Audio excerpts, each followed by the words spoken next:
All right, welcome back. So today I got this stack of rifles. I have these three because I compared the optics on all three of them to each other. And the purpose here is going to be to talk about the benefits of a red dot and magnifier versus an LPVO.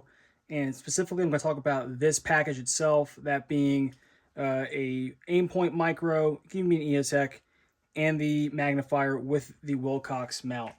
So I'm going to drop in a chart here showing kind of a comparison between LPVO versus red dot by distance.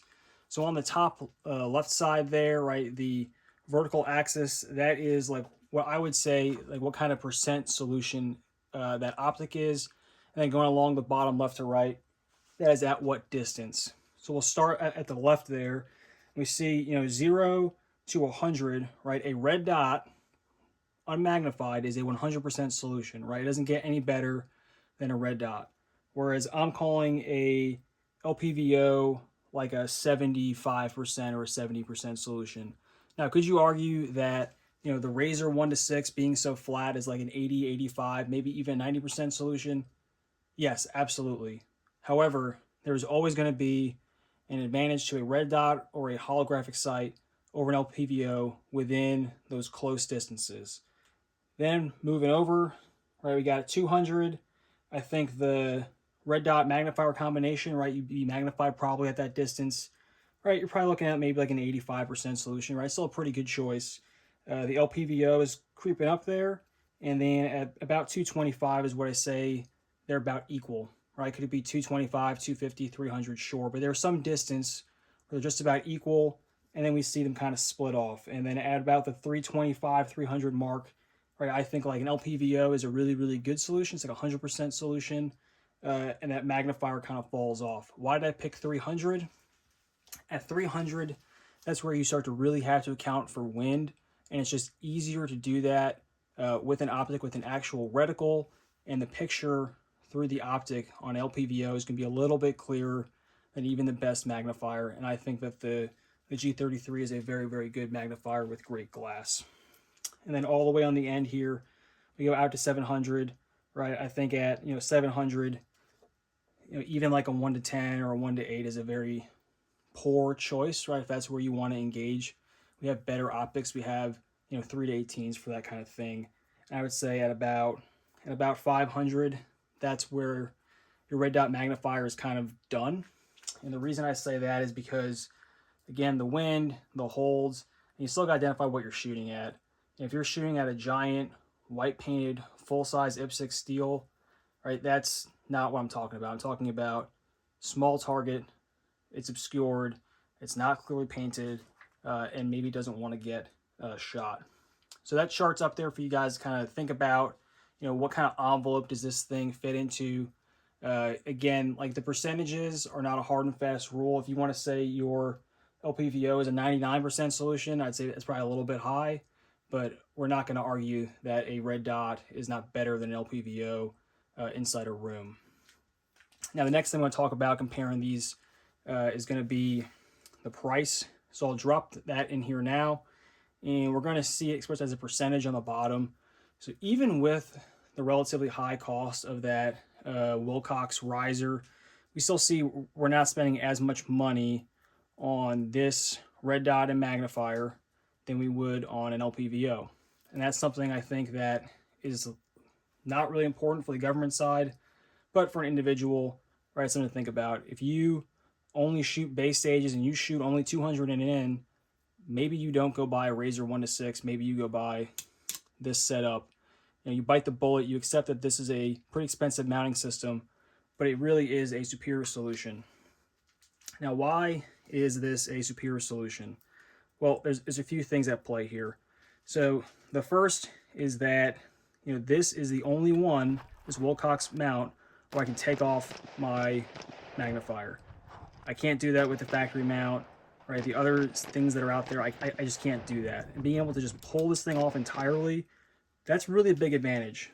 Do I think that having your magnifier flip to the side is going to get you killed in the streets? No, absolutely not. But it's just one more snag hazard that I don't need. It's a piece of equipment that you just don't have to have hanging on your gun. So I'll pay the extra to just avoid that. We also see that this is a very, very tight detent, right? It's super stiff in a positive way, you know, to the point that when I grab like a factory EOTech mount, I wonder if it's broken at first because it just seems so loose relative. That plus the way the Wilcox shoe locks in there, you're getting consistent return to zero when you put that magnifier behind your red dot. Now people talk about, you know, zero shift between magnified and unmagnified with a red dot. That is a real thing. So now just imagine that every time you flip this thing to the side and it comes back, it's not in the same spot, right? That would be insane. If you had a magnified optic mount that jiggled every so often, you would not accept that. So why would you accept that with your magnifier? The other thing I really like about the Wilcox riser mount system compared to some other options is that it lets me kind of orient this thing further back than I could otherwise. That's a big deal for me because I find that these have a shorter eye relief. You know, I see a lot of guys with this thing all the way forward. You know, that's great. Maybe they're running their stock smaller than I am. Maybe they have a different, you know, perception than me. But I've always found that this thing needs to get pushed almost past or past the charging handle on an M4. Speaking of which, I got my backup iron sight back here in the slot that's provided. You know, I can't do that with any other system. I can't fit in a backup iron sight where there's no Picatinny rail to begin with. You know, hypothetically, I could probably stick like a small piece of offset red dot here on this Picatinny, but these are just, right, there's no room left on that receiver, and now we're putting things on the handguard. Is that the end of the world? No, but again, keeping in with the theme, right, that I don't want things hanging off all the time on my gun. I like things pretty slick. I like them all oriented straight up and down. This little piece right here, let me pop on that iron sight. It does really sell me on this mount. Last thing I want to talk about with this mount is going to be the heights that are available. So when you do the math, you know, the LT 1750, whatever this one is, I'll drop it in there. This LaRue mount, that plus the Wilcox riser puts you at like 0.180, like 0.78, something like that. So basically, I'm running a lower 1/3 co-witness with this riser, which again I can't really do with another system, such as the Unity. Even the factory mount I can get 1/3, but now I can't mount my irons anymore. So again, we're really playing around here, trying to find an ultimate balance. And I like being able to have that one piece flipped aside, but still be at a lower 1/3 height and not start getting up in that 5/8 range, which is an option. If you want that, that's totally fine. You can do that. I recommend you go out and get a cheek riser if that's something that you think is cool, and just put some thought into it. Right? Don't just follow it because it's a cool trend. Okay, so these are my thoughts overall. I'm going to do some more kind of like tabletop talk just about how to set this up, because I think a lot of people don't do it correctly, and that's probably why they have some kind of issues with it.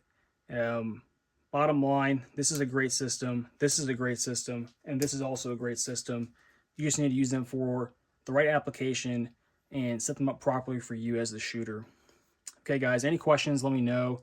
Again, I'm putting out more content about this kind of thing, so if I haven't answered it in this video, please drop it in the comments. I'll be sure to answer it in the next one. Thanks.